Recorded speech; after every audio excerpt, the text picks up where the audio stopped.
गया है उसका मिसाल तारीख में नहीं मिलता, मगर हमें पाकिस्तान को कायम रखने के लिए अभी और कुर्बानी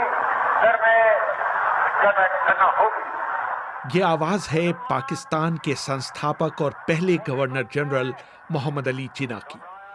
ऐसे लोगों की गिनती उंगलियों पर की जा सकती है जो सिर्फ अपने बूते पर न सिर्फ इतिहास को एक नया मोड़ देने की कुव्वत रखते हैं, बल्कि वो दुनिया का नक्शा बदलने का दम भी रखते हैं।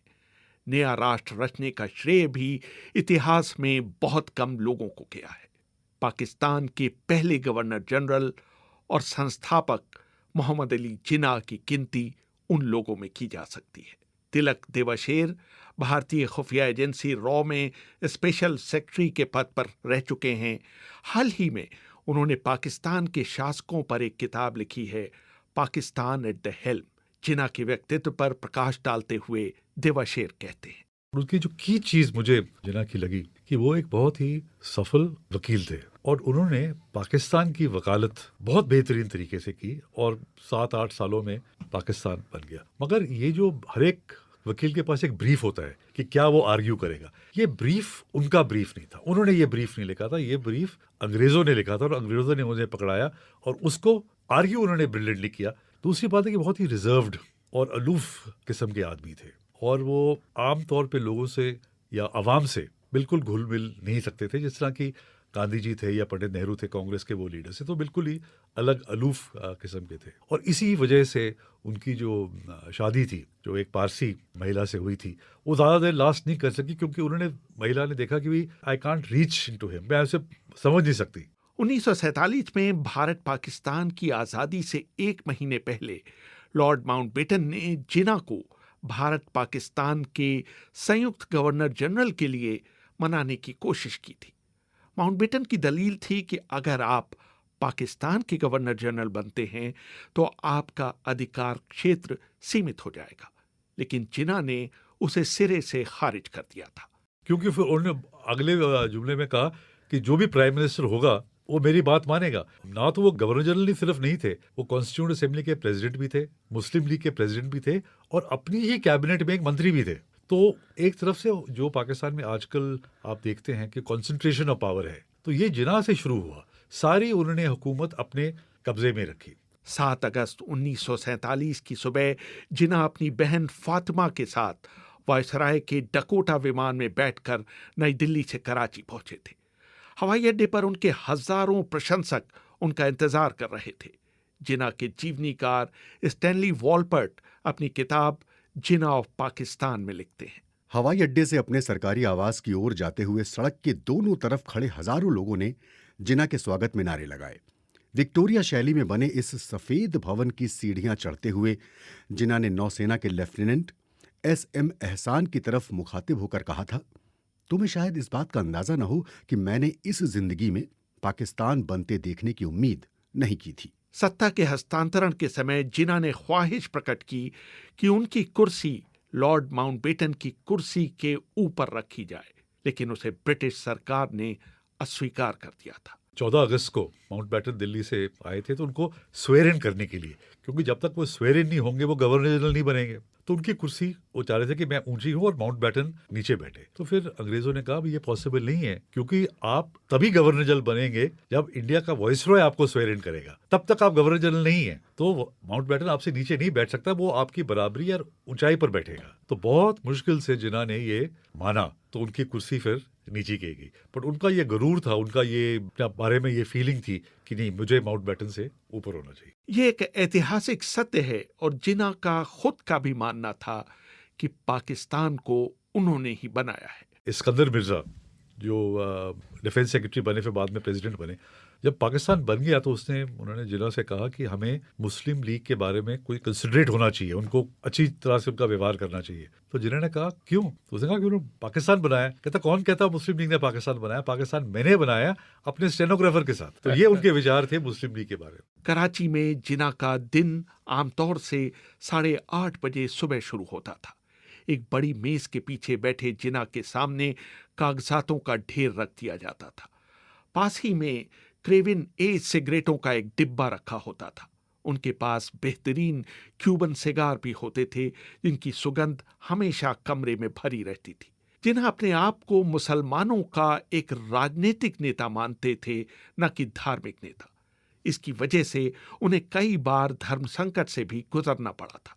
मशहूर लेखक के.एल. गौबा ने एक जगह लिखा है कि एक बार 1936 में उन्होंने जिन्ना को एक मस्जिद में नमाज पढ़ने के लिए आमंत्रित किया। जिन्ना बोले, मुझे नहीं पता कि नमाज किस तरह पढ़ी जाती है। मैंने जवाब दिया, आप वही करिए जो दूसरे वहां कर रहे हैं। एक जमाने में जिन्ना के असिस्टेंट रहे और बाद में भारत के विदेश मंत्री बने मोहम्मद करीम दिसंबर में एक दिलचस्प किस्सा बयान करते हैं। एक बार मैंने और जिन्ना ने तय किया कि हम लोग बम्बई के मशहूर रेस्तरां कार्नेगिलियाज में खाना खाएंगे।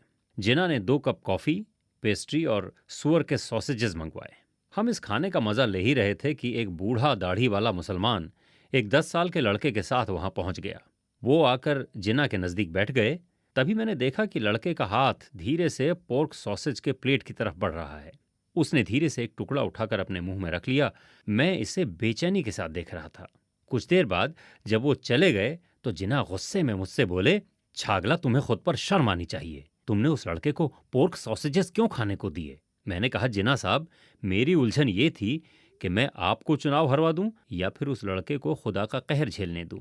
आखिर में मैंने आपके हक में फैसला किया। 11 अगस्त 1947 को पाकिस्तान की संविधान सभा में जिन्ना के दिए गए भाषण से लगा जैसे वो किसी स्वप्न से जाग गए हों। लगता था रातों रात वही पुराना हिंदू मुस्लिम एकता का वाहक फिर उभर आया था, जो सरोजनी नायडू को अत्यंत प्रिय हुआ करता था। बिना कागज की तरफ देखते हुए वो अनायास बोलते चले जा रहे थे। Let us impress the minorities by our words, deed and thought that as long as they fulfill their duties and obligations as loyal citizens of Pakistan, they have nothing to fear. हमें अल्पसंख्यकों को अपने शब्दों, कामों और विचारों से आश्वस्त करना चाहिए कि जब तक वो पाकिस्तान के वफादार नागरिक के रूप में अपने कर्तव्यों का पालन करते रहेंगे, उन्हें किसी से डरने की ज़रूरत नहीं है। हम उस दौर की शुरुआत कर रहे हैं जब न कोई भेदभाव होगा और न ही 2 समुदायों में कोई फ़र्क किया जाएगा। हमारी शुरुआत उस बुनियादी उसूल से की जा रही है कि हम एक राष्ट्र के समान नागरिक हैं। बहुत कम लोगों को पता था कि दूसरा विश्व युद्ध समाप्त होने से पहले जिन्ना एक जानलेवा बीमारी की गिरफ्त में आ चुके थे। उनके डॉक्टर जाल पटेल ने जब उनका एक्सरे लिया तो पाया कि उनके फेफड़ों में चकत्ते पड़ गए हैं, लेकिन इस बात को गुप्त रखा गया। मैंने तिलक देवशेर से पूछा कि अगर ये पता होता कि जिन्ना बहुत दिनों तक जीवित नहीं रहेंगे तो क्या भारत का विभाजन नहीं होता?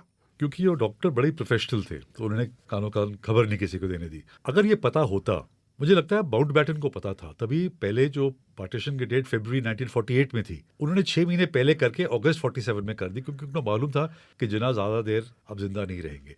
अगर गांधी जी और नेहरू और पटेल को मालूम होता जिन्ना की हालत, तो वो भी अपनी नीति बदल लेते और कहते थे थोड़ा टाइम और लेते हैं। इतनी जल्दबाजी नहीं करते और वो माउंटबेटन प्लान को अग्री नहीं करते कि अगर ये बीमार है, क्योंकि सारा जो पाकिस्तान मूवमेंट और पाकिस्तान बनने का सिलसिला था वो एक आदमी पर निर्भर था, वो थे जिन्ना।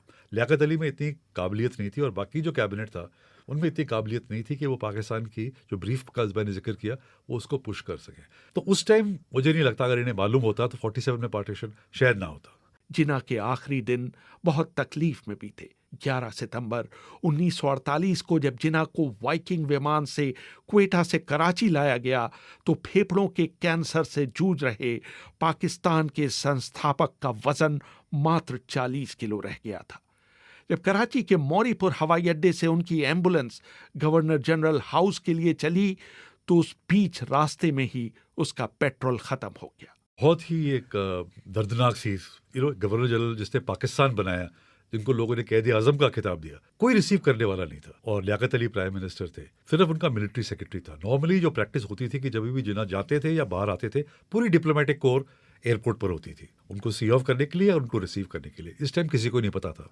ना ही और कोई सिक्योरिटी थी और कोई गाड़ी थी, तो एक एम्बुलेंस जिसका पेट्रोल खत्म हो गया। अब तसव्वुर करें कि एक गवर्नर जनरल की गाड़ी है और उसे पेट्रोल नहीं है और रास्ते में आधे रास्ते में वो जाके बंद हो जाए, और मिलिट्री सेक्रेटरी को 2 घंटे लगे, रेड क्रॉस पे गए तब तक, और कराची का मौसम आपको मालूम ही है। तो उस बंद एम्बुलेंस में, उस घुटन सी वातावरण में 2 घंटे के लिए जिना वैसे बीमार थे, तो उनकी पल्स वीक हो गई, इरेगुलर हो गई, और रात को शाम को वो खत्म हो गए। इस एम्बुलेंस यात्रा का और विस्तृत वर्णन फातिमा जिन्ना ने अपनी किताब माई ब्रदर में किया है। एम्बुलेंस के पीछे के हिस्से में भाई के साथ मैं और क्वेटा से आई नर्स सिस्टर डनहम बैठी हुई थी। पीछे गवर्नर जनरल की नई कैडलक लिमोजिन में डॉक्टरों की टीम चल रही थी। हम 4-5 मील ही चले होंगे कि अचानक एम्बुलेंस झटका खाकर रुक गई। उस दिन कराची में बहुत उमस भरी गर्मी थी। इसके अलावा न जाने कितनी मक्खियां जिन्ना के चेहरे पर भिन भिना रही थीं। दूसरी एम्बुलेंस का इंतजार करते हुए मैं और सिस्टर डनहम बारी बारी से उनके चेहरे पर पंखा कर रही थीं। उन्हें कैडलक में नहीं ले जाया जा सकता था क्योंकि उसमें उनका स्ट्रेचर नहीं समा सकता था। पास ही में शरणार्थियों की सैकड़ों झोपड़ियां थीं। उन्हें क्या पता था कि उन्हें उनका देश देने वाला कायद उनके बीच असहाय पड़ा हुआ है। हम 1 घंटे तक एम्बुलेंस का इंतजार करते रहे। मेरी जिंदगी का शायद ही कोई घंटा इतना लंबा और तकलीफ देह रहा हो। वो लोग शाम 6:10 पर गवर्नर जनरल भवन पहुंचे। जिन्ना 2 घंटे तक सोते रहे। फिर उन्होंने आंखें खोली और फुसफुसाए, फाती। उनका सिर थोड़ा दाईं तरफ ढलका और आंखें बंद हो गई। 11 सितंबर 1948 को रात 10:20 पर कायदे आजम जिन्ना नहीं रहे। जो रह गया वो कुल 70 पाउंड की उनकी देह थी। एक साधारण कफन उड़ाकर उन्हें अगले दिन कराची में दफन कर दिया गया। इतिहास की एक बेहद असाधारण, दृढ़ निश्चयी और रहस्यमयी हस्ती का पार्थिव शरीर आज भी उसी जगह गुलाबी पत्थर के खूबसूरत गुंबद वाले मकबरे में मौजूद है।